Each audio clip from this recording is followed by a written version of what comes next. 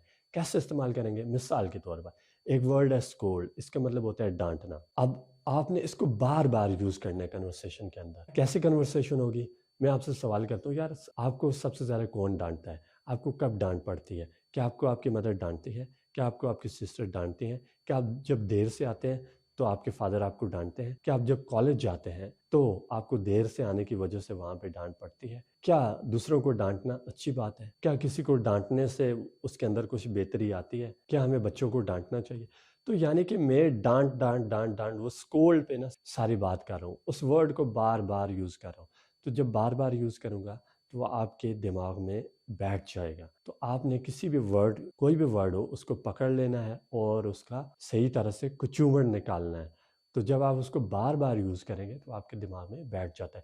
جس طرح آپ کسی بندے کو بار بار یاد کرتے ہیں نا، اسی کی پکچر دیکھتے ہیں، اسی کے میسیجز دیکھتے ہیں. اگر آج کل نہیں آتے، اس نے آپ کو بلاک کیا ہوا ہے، پرانے والے میسیجز دیکھتے ہیں، پرانی تصویریں دیکھتے ہیں. تو ایسا کیوں کرتے ہیں؟ کیونکہ آپ پہلے اس کو ہر وقت دیکھتے رہتے تھے، ہر وقت باتیں ہوتی تھی، ہر وقت اس کا ذکر ہوتا تھا ہر کنورسیشن میں. تو وہ ابھی آپ کے دماغ میں نا she is very deep in your mind اور ہارٹ. تو پھر اب اس کا نکلنا بڑا مشکل ہو گیا. خیر ہم نے اس کو بیچ میں نہیں ڈالنا، ہم نے ورڈ کو اس طرح سے کرنا ہے تاکہ وہ ہمیں اچھی طرح سے یاد رہے اور ہم اس کو کبھی بھی بھولے نہ. نیکسٹ اسٹیپ ہے ریڈ ایکسٹینسولی. آپ نے بہت زیادہ ریڈنگ کرنی ہے، بہت زیادہ پڑھنا ہے. جسٹ اوپر سے نہیں پڑھنا، اس کو سمجھ کے پڑھنا ہے. مثال کے طور پر آپ کچھ پڑھتے ہیں، ٹھیک ہے، ایک پیراگراف پڑھتے ہیں. اب آپ اس پیراگراف کو سمجھ کے پڑھیں. ہو سکتا ہے آپ کو ایک بار سمجھ نہ آئے، دوسری بار پڑھ لیں، تیسری بار پڑھ لیں، 10 بار پڑھ لیں، 20 بار پڑھ لیں، تو ہو ہی نہیں سکتا آپ کو سمجھ نہ آئے. دوسری بات یہ ہے وہ جو ورڈ ہے پہلے آپ خود اس پہ غور کریں. ہو سکتا ہے آپ کو وہیں سے سمجھ آ جائے، آپ اس کو وہاں پہ ہی سمجھ جائیں. کچھ ایسی چیزیں ہوتی ہیں کہ وہاں پہ کچھ نہ کچھ کلو لازمی ہوتا ہے. کیا لازمی ہوتا ہے؟ کچھ کلو لازمی ہوتا ہے. وہاں سے آپ کو آئیڈیا ہو جاتا ہے کہ اس ورڈ کا کیا مطلب ہے. میں آپ کو ایک مثال دیتا ہوں. I saw a ravishing girl yesterday. I grew to like her. اب ravishing جو ورڈ ہے اس کا مجھے مطلب نہیں پتا، اور I grew to like her، میں اسے پسند کرنے لگا. تو میں کیسے لڑکی کو پسند کروں گا؟ تو کچھ کلو ہمیں ملتا ہے یار، ظاہر پیاری شیاری ہوگی تبھی، ایسے تھوڑی پسند کروں گا. تو ریوشنگ کا مطلب کیا ہوگا؟ خوبصورت، ویری بیوٹیفل. تو مطلب وہاں پہ کچھ نہ کچھ کلو لازمی ہوتا ہے. اگر نہیں بھی ہوتا پھر بھی آپ ذرا سوچیں، کچھ نہ کچھ آپ کو لازمی آئیڈیا ہوگا کہ اس کا کیا مطلب ہے. اگر پھر بھی مطلب نہیں پتہ چلتا، look it up in dictionary. اس ورڈ کو آپ ڈائری میں لکھیں، ڈکشنری میں اس کا میننگ دیکھیں. اس کے نیچے جو پورا جملہ تھا آپ اس کو بھی اٹھا کے ڈائری میں لکھیں تاکہ آپ کو اس سینیریو کا پتہ چلے یہ کس سینس میں یوز ہوا، کس کانٹیکسٹ میں یوز ہوا، کس سینٹنس کے اندر یوز ہوا، کیسی سچویشن کے اندر یوز ہوا. تو وہ ساری چیزیں آپ کے دماغ میں رہ جائیں گی، ان سے بھی آپ اچھے طریقے سے اس کو لرن کر پائیں گے. اور ایک اور امپورٹنٹ بات، آپ نے صرف وہ ورڈ ہی نہیں لکھنا، آپ نے اس ورڈ کے ساتھ اس کا ایڈورب بھی ڈھونڈنا ہے، دیکھیں ایڈجیکٹو بھی ڈھونڈنا ہے. تو اس طرح سے آپ جو ہے اس کو اور اچھے طریقے سے یاد کر پائیں گے. دیکھیں میں آپ کو ایک مثال دیتا ہوں. اب ایک ورڈ ہے لک. لک کا مطلب ہوتا ہے قسمت. اب میں نے ایک ورڈ سیکھ لیا لک، قسمت. اس کو میں ڈکشنری کے اندر ڈھونڈتا ہوں تو اس کا مجھے ایڈجیکٹو بھی مل جائے گا، لکی. دیکھو لک سے کیا ہو گیا؟ لکی. شی از ویری لکی، وہ بہت لکی ہے. کیوں لکی ہے پتہ نہیں. اسی طرح لکیلی، اسی طرح ان لکی. تو یہ دیکھو اور مجھے ایک ورڈ سے کئی ورڈز مل گئے. تو آپ اس طرح سے سیکھیں گے، اس طرح سے ورڈز نکالیں گے تو آپ کی وکیبلری اور زیادہ امپروو ہو جائے گی. تو آپ جو بھی ورڈ نکالتے ہیں تو چیک کر لیا کریں اس کا ایڈورب کیا ہے، اس کا ایڈجیکٹو کیا ہے. ٹھیک ہے، جو بھی آپ کو پاسبل اس کے وہ ملتے ہیں ان کو اپنے پاس ڈائری کے اندر لکھ لیں and try to use it in your conversation. The next step, use vocabulary in daily routine. اس کو استعمال بھی کرنا ہے، صرف ڈائری کے اندر نہیں لکھنا. ٹھیک ہے، اس کو ڈیلی بیسس پہ آپ نے اپنی کنورسیشن کے اندر استعمال کرنا ہے. اپنے دوست کے ساتھ بیٹھ جاؤ اور ایک ورڈ پکڑو یا 5 ورڈ آج کے آپ ڈیسائیڈ کر لو، ان کے اوپر ہم کنورسیشن کریں گے. اب مثال کے طور پر ایک ورڈ ہے بیک بائٹ، اس کا مطلب ہوتا ہے غیبت کرنا. تو آپ کی کنورسیشن اس پہ ہوگی اور 4 ورڈ اور ہیں. ٹھیک ہے، تو پہلے بیک بائٹ کو صحیح سے آپ نے رگڑا دینا ہے. کیا آپ ایسے بندے کو پسند کرتے ہیں جو ہمیشہ غیبت کرتے ہیں؟ کیا ہمیں غیبت کرنی چاہیے؟ غیبت کرنا گناہ ہے تو ہمیں اس سے کیسے بچنا چاہیے؟